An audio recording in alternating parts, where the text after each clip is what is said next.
Trabalho Legal está no ar e você vai ver nesta edição. Os 20 anos do Grupo Especial de Fiscalização Móvel. Essas atividades, esse avanço, melhor dizendo, são registrados com alegria. O combate ao trabalho infantil. Ainda temos 3,100 milhões de crianças em situação de trabalho infantil aqui no Brasil. A busca por igualdade de oportunidades entre homens e mulheres. O trabalhador ganha em média R$ 1.900 por mês, enquanto a trabalhadora recebe em torno de R$ 1.400. E a rotina de um repositor de mercadorias. Olhar se tem algum produto furado ou amassado, data de validade, se está faltando alguma coisa assim com rótulo. Olá, seja bem-vindo ao Trabalho Legal, programa do Ministério Público do Trabalho em parceria com a Associação Nacional dos Procuradores do Trabalho. A lei que declara extinta a escravidão no Brasil foi criada em 1888 e mais de um século depois o trabalho escravo ainda é uma realidade no país. Completando 20 anos em 2015, o Grupo Especial de Fiscalização Móvel já resgatou cerca de 50 mil trabalhadores que eram submetidos ao trabalho análogo ao de escravo. No dia 15 de maio de 1995, foi iniciada uma nova etapa no combate ao trabalho escravo com a criação do Grupo Especial de Fiscalização Móvel. Na época, o Brasil reconheceu formalmente a existência de escravidão contemporânea.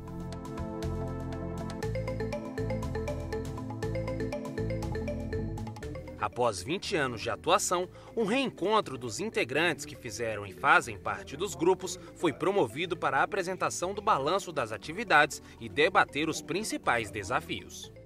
Auditores fiscais do trabalho, membros do Ministério Público do Trabalho, delegados e agentes da Polícia Federal, policiais rodoviários federais, integrantes da Procuradoria-Geral da República e defensores públicos da União formam o Grupo Especial de Fiscalização Móvel, que tem o objetivo de combater o trabalho escravo contemporâneo por meio da fiscalização, resgatando trabalhadores. O Procurador-Geral do Trabalho, Luiz Camargo, fez parte da primeira turma. É o registro e a comemoração de uma intervenção articulada, de uma parceria. As atividades desenvolvidas pelo Ministério do Trabalho e Emprego e pelo Ministério Público do Trabalho são, em especial, aquelas desenvolvidas pelo Grupo Móvel com a participação dos procuradores do trabalho, são o que nós fizemos de melhor nesses últimos anos quando se trata de enfrentar o trabalho escravo contemporâneo. Essas atividades, esse avanço, melhor dizendo, são registrados com alegria, com júbilo, por organismos internacionais, especialmente pela Organização Internacional do Trabalho. Na verdade, houve um ganho muito grande. Na verdade, o Ministério conseguiu aparelhar melhor os auditores, treinar melhor os auditores para fazer esse combate ao trabalho escravo, coisa que na época não tinha. Integrante da primeira turma, o procurador do trabalho, Luecir Lino, explica que as ações desempenhadas são fundamentais no combate ao trabalho escravo.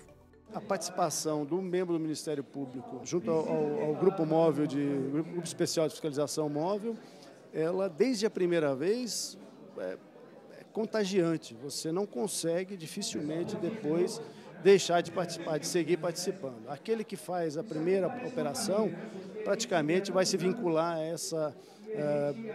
essa prática para o resto da sua carreira. Em 20 anos de atuação, foram mais de 1.700 operações realizadas em todo o país.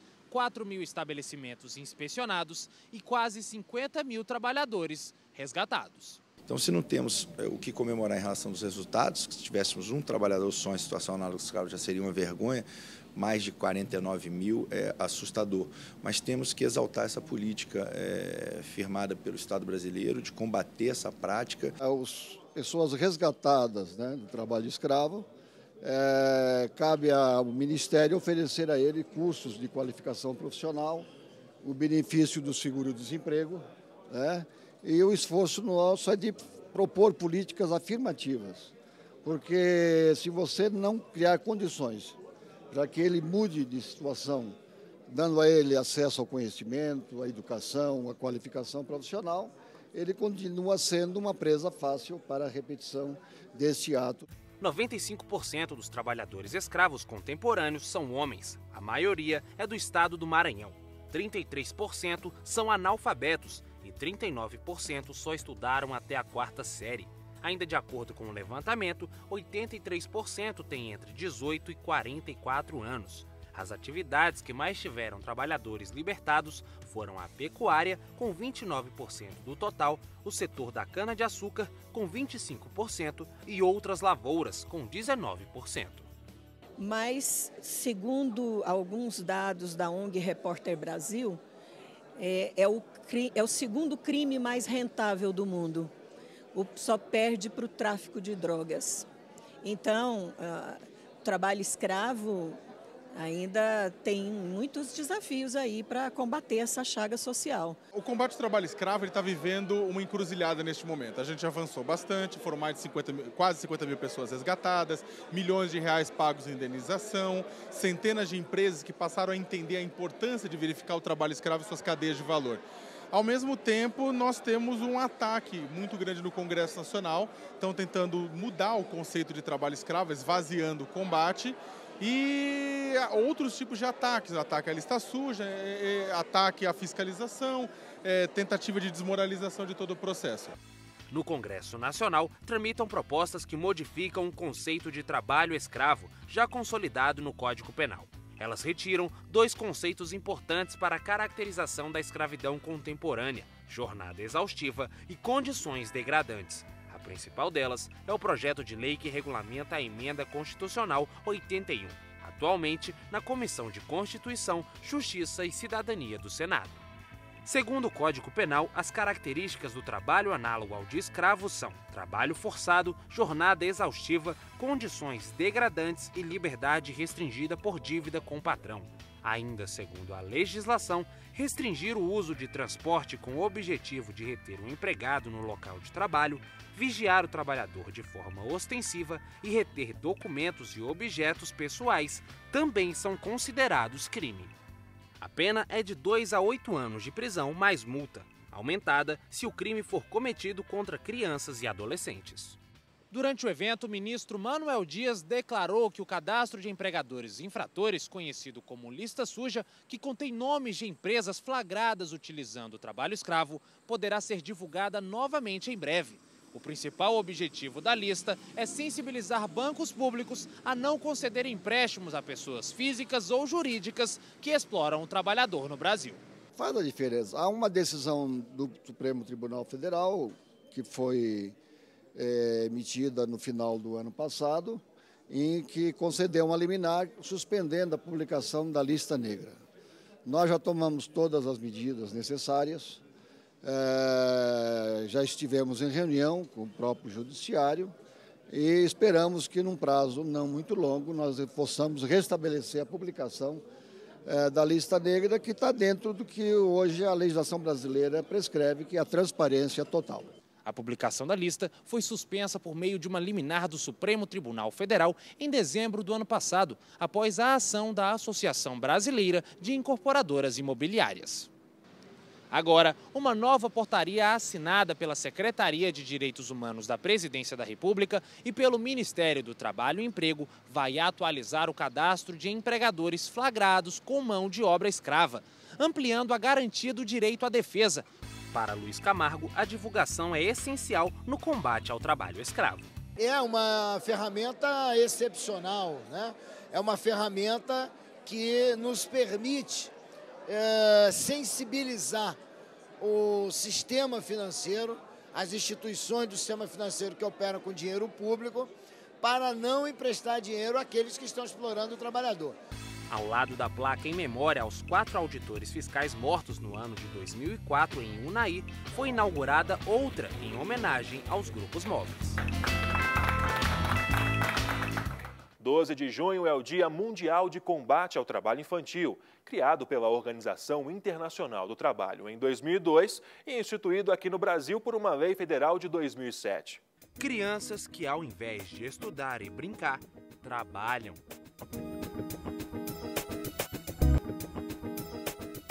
Acredite, Essa é a dura realidade de 168 milhões de crianças e adolescentes em todo o mundo, segundo a Universidade da Califórnia, nos Estados Unidos. Para conscientizar sobre a prática, a OIT criou o Dia Mundial de Combate ao Trabalho Infantil.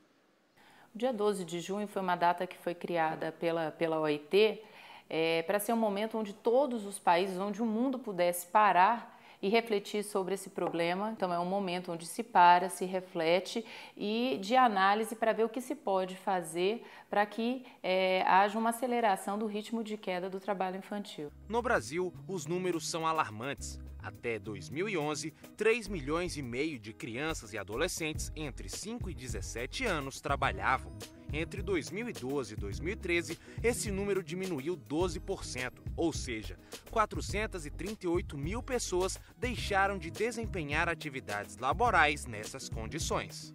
Não é um número pequeno, né? E essas crianças estão com grande chance de ter o seu futuro comprometido. Então temos que pensar assim nelas e tentar de alguma maneira acelerar esse ritmo de queda, porque é como também qualquer problema que você tenha no início é muito mais fácil de eliminar, né? Olha, o Brasil ele melhorou os índices de trabalho infantil se nós formos fazer um retrospecto dos últimos 10 anos. No entanto, mais recentemente nós observamos que o ritmo de queda diminuiu bastante.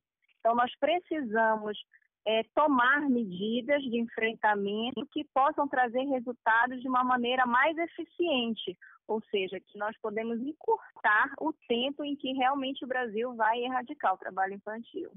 Ainda segundo Maria Cláudia Falcão, a questão é tão preocupante que pode ser incluída nos Objetivos do Milênio, que são acordos firmados entre a ONU e 191 países, com o objetivo de tornar o mundo um lugar melhor. A proposta que será aprovada agora em setembro pela Organização das Nações Unidas são 18 indicadores, onde o trabalho decente ele entra como um dos indicadores, que inicialmente nos Objetivos do Milênio ele não fazia parte dessa lista. Então, para nós, principalmente da OIT, é interessante ter essa constatação, porque notaram que não há desenvolvimento sustentável sem trabalho decente.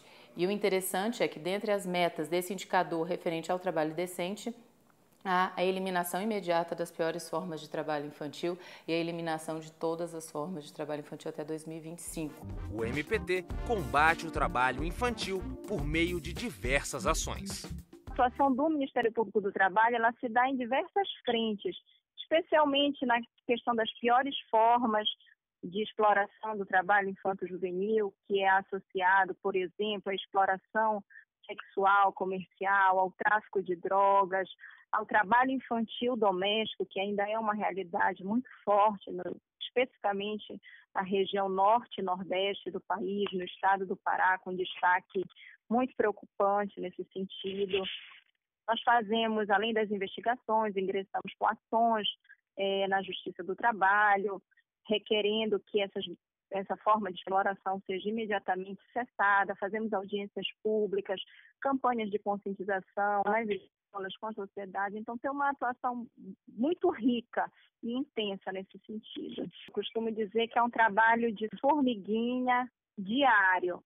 No entanto, a gente não pode esmorecer diante de tantas dificuldades e diante do número, do quantitativo imenso que nós temos ainda hoje. Então, a gente tenta plantar uma semente hoje para daqui a alguns anos colher bons frutos, assim como o Ministério Público do Trabalho já fez alguns anos atrás e hoje colhe frutos melhores, né? No entanto, ainda tem muita coisa a ser feita. Para que o Dia Mundial de Combate ao Trabalho Infantil possa ser comemorado, o problema e seus impactos precisam ser tratados como prioridade pelos países. É o que acredita a coordenadora da OIT. São 168 milhões de crianças e adolescentes que podem virar 168 milhões de pessoas sem trabalho decente na vida futura, né? Então, isso sim é uma preocupação global e uma preocupação de desenvolvimento, né? Acho que não há desenvolvimento sustentável sem trabalho decente e com trabalho infantil. Depois do intervalo, a busca por igualdade de oportunidades entre homens e mulheres. Em um minuto.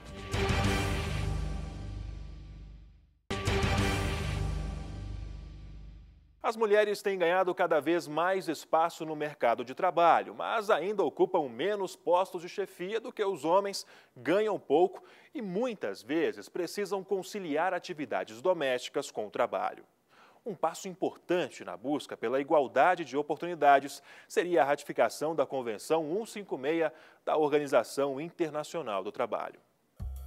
Elas são maioria. O Brasil tem 103 milhões de mulheres contra 97 milhões de homens. Mas no mercado de trabalho, elas não ocupam nem a metade dos cargos. Além disso, o sexo feminino recebe menos, em média de 73% do salário deles. Por exemplo, o trabalhador ganha em média R$ 1.900 por mês, enquanto a trabalhadora recebe em torno de R$ 1.400. As mulheres trabalhadoras, elas recebem uma questão salarial muito inferior ainda ao homem. Não há essa igualdade. O movimento sindical, de alguns anos, de algumas décadas para cá, vem trabalhando muito forte essa questão. Tanto é que vários sindicatos já estão implementando seus estatutos, questões de paridade em suas direções. A própria CUT foi uma das primeiras centrais a implantar a questão da paridade de gênero dentro da sua diretoria, para que as mulheres possam ter voz, possam ter voto e possam encaminhar suas demandas. Como se ganhar menos não fosse o suficiente, elas muitas vezes têm que conciliar as tarefas domésticas com o trabalho. Bom, é um pouco complicado, né? Porque lá é a segunda jornada que toda mulher fala, porque chega e ainda vai arrumar a casa, cuidar de marido, de filho. É complicado, mas é uma luta da mulher, é o trabalho da mulher, né? Fazer o quê? É muito complicado, é muito difícil, né? Porque além de você trabalhar fora, chega em casa, você tem que fazer as coisas, dar conta das coisas de casa, dos filhos, né? Então se torna muito cansativo, muito estressante. Em busca da igualdade de oportunidades entre homens e mulheres, a Organização Internacional do Trabalho criou em 1983 a Convenção 156. A Convenção 156, ela determina que os países eles devem tomar todas as providências para buscar uma situação de igualdade de direitos entre trabalhadores e trabalhadoras que têm responsabilidades familiares. Essa importância desse instrumento é que a mulher ela não vai ter uma sobrecarga, ela não vai ser vista como uma trabalhadora menos comprometida com o seu trabalho, porque ela tem uma sobrecarga fora do trabalho, que só diz respeito a ela. Com a divisão de tarefas familiares entre homens e mulheres, nós efetivamente temos uma situação de igualdade também fora de casa, dentro do ambiente de trabalho. Mais de 3 décadas se passaram desde a elaboração da Convenção 156 e até agora 40 países ratificaram, ou seja, aceitaram o texto. Mas o Brasil ainda não deu um posicionamento oficial. Eu acho que ela precisa ser ratificada, né, para o Brasil dar um passo à frente, porque é preciso ter uma igualdade entre homens e mulheres no mercado de trabalho, porque se a gente for olhar para as últimas décadas, houve uma melhora, mas quase não é lá, né? A gente precisa ainda incluir mais a mulher no mercado de trabalho, tirar essa dependência que ainda existe da mulher ser subordinada ao homem e receber menos. Eu acho que sim, porque a mulher trabalha igualmente o homem, então eu acho que deveria ser reconhecido, com certeza. A Procuradora Regional do Trabalho avalia que, mesmo a questão sendo cultural, a busca por igualdade entre homens e mulheres precisa ser debatida e colocada em prática. A mulher ela precisa ganhar mais espaço de trabalho, isso se deve a diversos fatores. Um dos fatores é que a mulher, normalmente, desde a tenra idade, ela não é estimulada a buscar conquistar espaços, ela é estimulada a cuidar, a fazer esse trabalho de apoio. A gente vê isso pelos próprios brinquedos, né, que são oferecidos aos meninos, que são oferecidos às meninas. A gente vê também isso dentro da escola. Muitas vezes os meninos são estimulados mais a buscar conquistar espaço e as meninas, elas muitas vezes não são incentivadas a questionar, a participar. Uma menina que tem uma postura de liderança, de avanço, muitas vezes ela é taxada de uma menina mandona, de uma menina chata, digamos assim. Então, essa característica, veja, conversa na tenra idade. Aí, quando chega dentro do mercado de trabalho, a mulher, muitas vezes, ela acaba ficando mais retraída. No momento de pedir um aumento, no momento de disputar algum cargo, ela acaba sendo mais retraída. Por isso que são necessárias, às vezes, cotas. E mesmo por meio de cotas, como acontece dentro do do nosso legislativo, ainda assim as mulheres muitas vezes não conseguem atingir o percentual. Então, tem que ter um estímulo dentro da sociedade para que a mulher ela se veja ocupando cargos de liderança e espaços públicos, porque é muito importante essa diversidade, é um ganho para todos nós.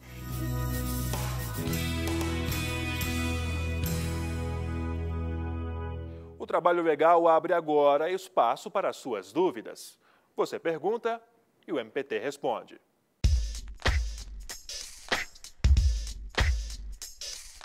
Qual a diferença entre termo de ajuste de conduta e ação civil pública? O termo de ajuste de conduta e a ação civil pública são dois instrumentos do Ministério Público do Trabalho. Eles dependem da forma como é desenvolvido o inquérito civil. É feita a investigação. Constatada a irregularidade, há duas possibilidades. Ou uma solução extrajudicial, ou seja, anterior ao ajuizamento de uma ação. Extrajudicialmente, o Ministério Público propõe que a empresa em que foram verificadas as irregularidades, ajuste voluntariamente a sua conduta.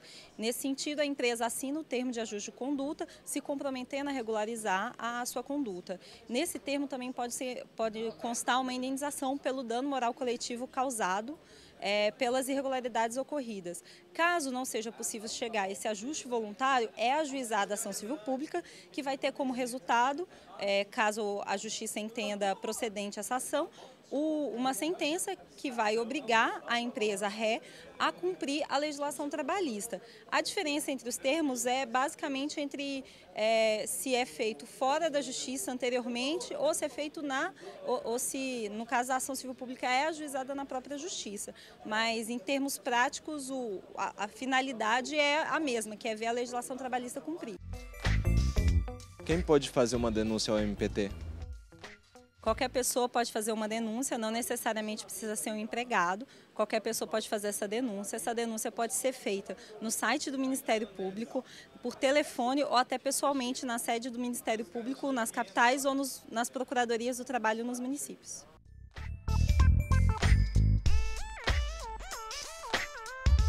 A seguir, parte da rotina de um repositor de mercadorias. Voltamos em instantes.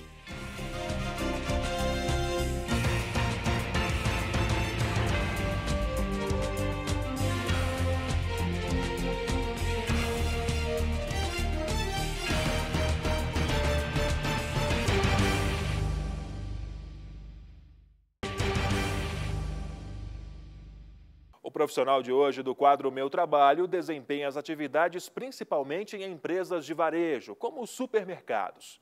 Você vai conhecer agora parte da rotina de um repositor de mercadorias.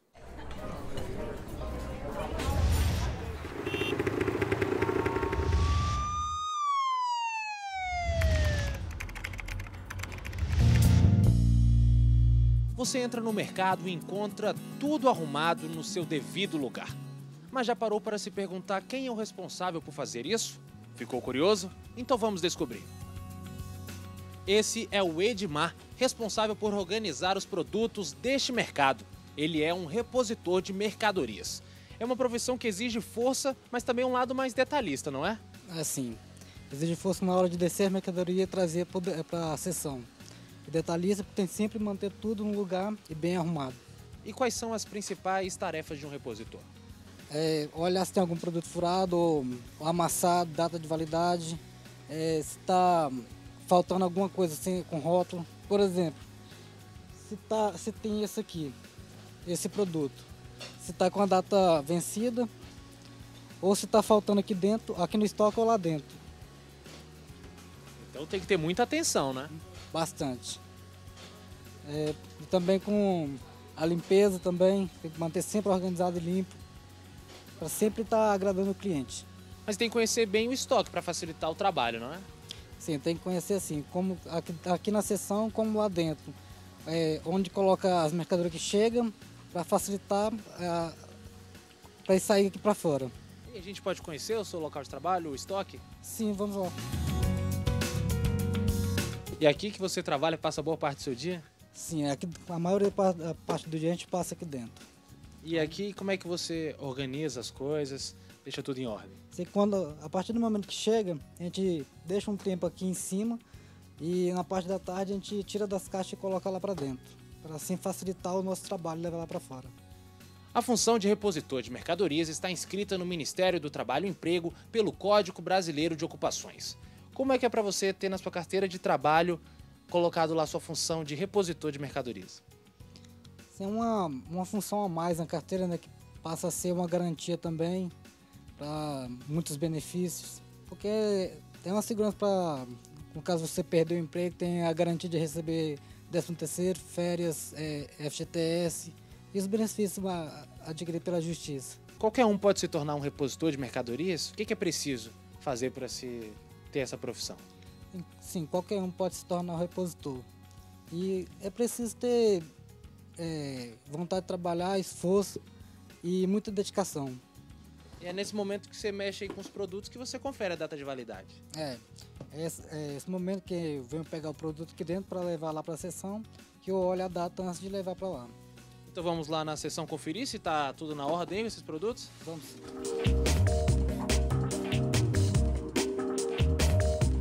Esse aí, por exemplo, vence quando? Esse aqui vence após 1 ano, a partir da data de fabricação. Certo, então tá tudo certo aí, você vai colocar aqui, não tem nenhum problema. Não, esse aqui tá tudo certo. E o restante das mercadorias, tudo ok também? Tá, tudo ok. Tudo com a data em dias, pronto para ser levado para o cliente. E tem que ter um carinho especial com os produtos, não é? Tem sim. Principalmente na parte que os clientes perguntam alguma coisa, se tem um certo produto na seção que não tem nada a ver com o que a gente está fazendo no momento. E os clientes acabam pedindo muito a ajuda de vocês, né? Que conhecem bem o mercado. Pede muito e também pede geralmente para pegar coisas que estão acima do alcance deles, que não conseguem, principalmente idosos. Você acaba conhecendo o mercado de ponta a ponta, não é? Sim, conheço praticamente tudo. E tem algumas técnicas que vocês usam para colocar o produto na ordem direitinho? Tem sim. A gente, quando traz uma mercadoria nova, a gente pega o que está na frente e coloca os novos atrás e os que estavam atrás a gente coloca aqui na frente. E assim o cliente acaba levando o produto que já estava na prateleira, não o que chegou. Então, mas ele leva tudo dentro do prazo certinho, né? Sim, tudo dentro do prazo de validade. Nada próxima data de vencimento ou vencido. Parece um trabalho simples, mas não é bem assim, não é? Não, é um pouco complicado, que tem que ter muita atenção com cada item. É uma profissão que você tem muito contato com os clientes, com as pessoas. Você já deve ter vivido algumas histórias curiosas, não é? Sim, a gente acaba conhecendo alguns dos clientes que passam por aqui. Alguns amigos, outros nem tanto. Você conheceu um pouco mais sobre a rotina do repositor de mercadorias, um profissional que trabalha duro para deixar tudo bem arrumadinho para que o cliente sempre fique satisfeito. A gente fica por aqui. Obrigado, Rodrigo, e parabéns ao profissional. E você também pode participar do nosso programa pelo e-mail trabalholegal.pautas@gmail.com. Já para conhecer um pouco mais sobre o Ministério Público do Trabalho, acesse www.mpt.gov.br e também o Facebook ou o canal no YouTube. A edição desta semana do Trabalho Legal fica por aqui. Até a próxima!